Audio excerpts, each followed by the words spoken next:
Austria, the country of famous composers, beautiful mountains, world-known energy drinks, and the most delicious chocolate cakes on the planet.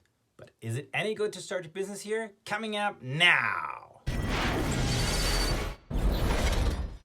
Hi, I'm Oliver. Thank you for tuning in. And if you're new here, please consider subscribing and pushing the notification bell so YouTube lets you know whenever we're uploading new content. So today's topic, is it any good to start a business in Austria? Austria is a country that has a trick up its sleeves, and if you want to know about that trick that is very unique in the world, you want to listen to the video till the full end because I'm going to disclose it in this video. Now, what are famous companies and things you might have known from Austria? This Central European country with its beautiful mountains and chocolate cakes, Sachertorte, world famous. What have you heard of it? Maybe not much, but one thing you've heard for sure. Redbull, Swarovski. Does that ring a bell? So it actually means you can build world famous companies in this country. But what is it to start a business right now, today, there? All right, so Austria. Austria is a country in the center of Europe, which has a population of roughly 8.8 million, the same as Switzerland. I'll link a video up here from Switzerland.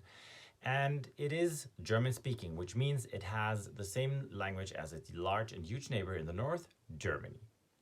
Now, what is it to start your business here? Well, in reality, there's only one big city that is world famous, and that is Vienna. It's a beautiful place to be. If you've never been there, of course, go there. I can highly recommend it. But it's also a good startup hub. There's a very well-educated population. There's a lot of people that are willing to start and try new things. Nonetheless, of course, Austrians, let's say, are a little bit taken back.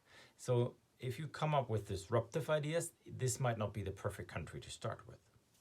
Nonetheless, Austria has, due to its very specific economic circumstances, some things that are unique to itself. For instance, cost of living, especially for rents, living rents, office rents, is very cheap compared to the rest of Europe.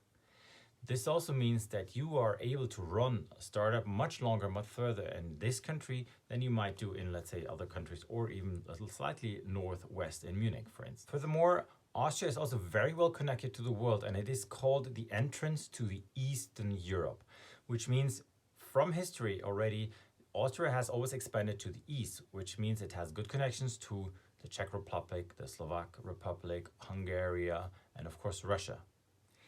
This also means that there's a lot of know-how on how to deal with the Eastern European countries and their markets and their own specific habits. Furthermore, a lot of international institutions from the United Nations and the European Union are located in Austria, specifically in Vienna, which means that there's also a very international population that you can make use of when you want to start out new and test new ideas. Austria boasts one of the highest standards of living in the world and has one of the largest per capita gross domestic products. Also, very specifically in Vienna, there are a lot of very good and affordable co-working spaces, and they're coming even more and more. So it means that there's a good startup base infrastructure. Also, there's a lot of public funding and a lot of institutional investors that are around the area. Furthermore, of course, and that goes to my heart, you have to say Vienna is one of the most beautiful cities on the planet, and if you are able to live there, oh my God, this is such a great place to be.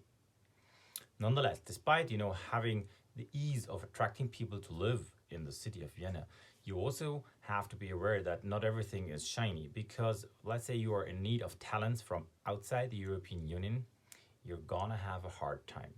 It's not impossible because they have a point system. Nonetheless, it is a very bureaucratic approach that they're taking there, and it can be too much for you if you are in need of such talent. Or you have to be aware that the domestic market is only about 8.8 million, which means if you're in need of scaling up big and fast, this might not be the perfect country to start. But what makes Austria so specifically special that a lot of entrepreneurs are actually planning to live and are living in Austria? Well, this of course has to do with taxes. I mean, of course they charge you a lot of tax basically on everything.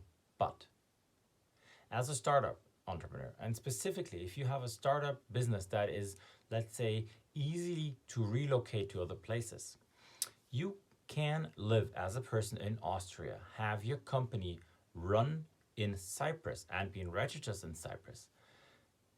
Then you pay no taxes. Let me repeat this. You pay no income or profit taxes at all. How do they do that? Well, they agreed on these terms in an agreement from 86 or something like this. And in there, it clearly states that there are no taxes on any net profits if the company is owned by a private person. You go like, what? If you're not aware of this trick, I'll leave a link down below where you can get more details. Unfortunately, it's in German, but you might use it with English translation and you should be good to go. Otherwise, just drop me a comment and I will help you. That said, how have your experiences been with Austria? Do you run a company there? What are your perfect and ideal conditions that you're looking for in any country? Just drop a comment down below. I hope to see you next time.